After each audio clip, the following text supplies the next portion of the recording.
আমি এসছি তো আর কাঁদিস কিসের জন্য? কাঁদিস না।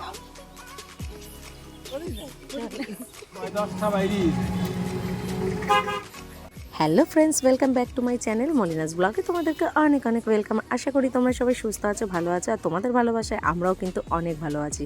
আর এখন বাজে সকাল 10টা। তো সকাল থেকে আমি আমার ব্লগটা শুরু করছি। তো আছি কিন্তু বাংলাদেশেই এখনও পর্যন্ত। আজকে যাচ্ছি আমার মাসির মেয়ের শ্বশুর বাড়িতে। তো সকাল সকাল রেডি হয়ে বেরিয়ে পড়েছি ওদের বাড়ি যাওয়ার জন্য। তো বন্ধুরা, আমাদের বাড়িটা কোথায় আজকে তোমাদেরকে পুরোটাই গল্প করব। আর আমাদের বাড়ি কিন্তু বাংলাদেশের বরিশাল জেলা, আর থানা হচ্ছে পাথরঘাটা। তো বন্ধুরা, তোমাদেরকে তো অনেক ব্লগ আমি শেয়ার করেছি, কিন্তু বলা হয়নি বাংলাদেশের কোথায় বেড়াতে এসেছি। তা আজকে কিন্তু এই ব্লগে বলে দিলাম। তো চলো। আর এখন আমরা যাচ্ছি মাসির মেয়ের শ্বশুর বাড়িতে। তো আমার বোন কিন্তু থাকে ঢাকা মিরপুরে। যেহেতু আমরা বাংলাদেশে বেড়াতে এসেছি, তো ওরা শোনা মাত্রই ঢাকা মিরপুর থেকে বেরিয়ে গেছে। তো বাড়িও চলে এসেছে, আর সেই কারণে আমরাও এখন সকাল সকাল বেরিয়ে পড়েছি ওদের বাড়ি যাওয়ার জন্য। তো চলো, সবটাই তোমাদের সাথে শেয়ার করব এই ব্লগে, তোমরা দেখতে থাকো।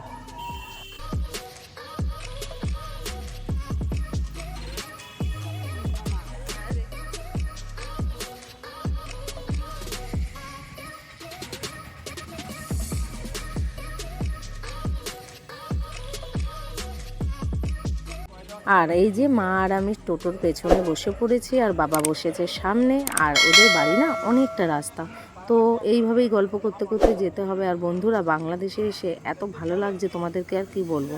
এরপরে যখন আবার ভারতে ফিরে যাব, তখন কিন্তু এই স্মৃতিগুলোই আমাদের সাথে থেকে যাবে। তো জানি না আবার কবে আসতে পারবো।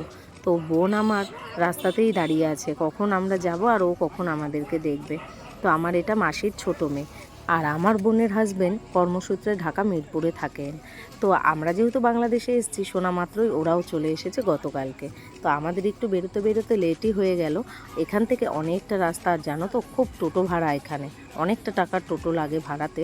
তো কী আর করা যাবে, এই যে গ্রামের পথ বেয়ে এখন যাচ্ছি। আর এত সুন্দর বাংলাদেশের রাস্তাঘাট, আর চারিদিকে গাছপালা। আর এরকম রাস্তা দিয়ে যেতে যেতে দুধারে এত সুন্দর গাছপালা। আর তাল গাছটা না বাংলাদেশে বেশি। আর এতটাই ভালো লাগছে যে তোমাদের সাথে একটু ভিডিও শেয়ার না করলে আর চলছিলই না। আর রাস্তাগুলো দেখো কত পরিষ্কার পরিচ্ছন্ন।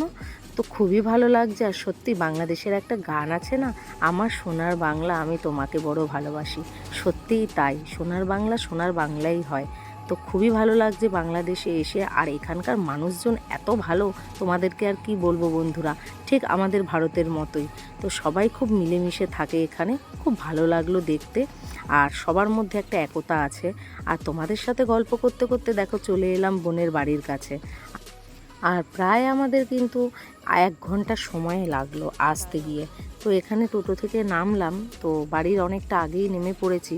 বোন আসছে আমার, ওই দেখো বোন আর বোনের মাসি শাশুড়ি হেঁটে আসছে। তো ওরা রাস্তায় দাঁড়িয়ে ছিল, আর আমরা টোটোটা নিয়ে আগেই চলে এসেছি। তো চলো, এবার ওরা আসুক, তারপর আমরা ভেতরে যাব। তো ব্যাগপত্র নিয়ে এখানে একটু দাঁড়াচ্ছি। আর টোটোওয়ালাকে ছেড়ে দিতে হলো, টোটোওয়ালা চলে গেল। আর মা, আমি আর বাবা এখানে একসাথে দাঁড়িয়ে আছি, আর বোন আসছে পেছনে। তো বোন আসুক, তারপরে আবার যাচ্ছি।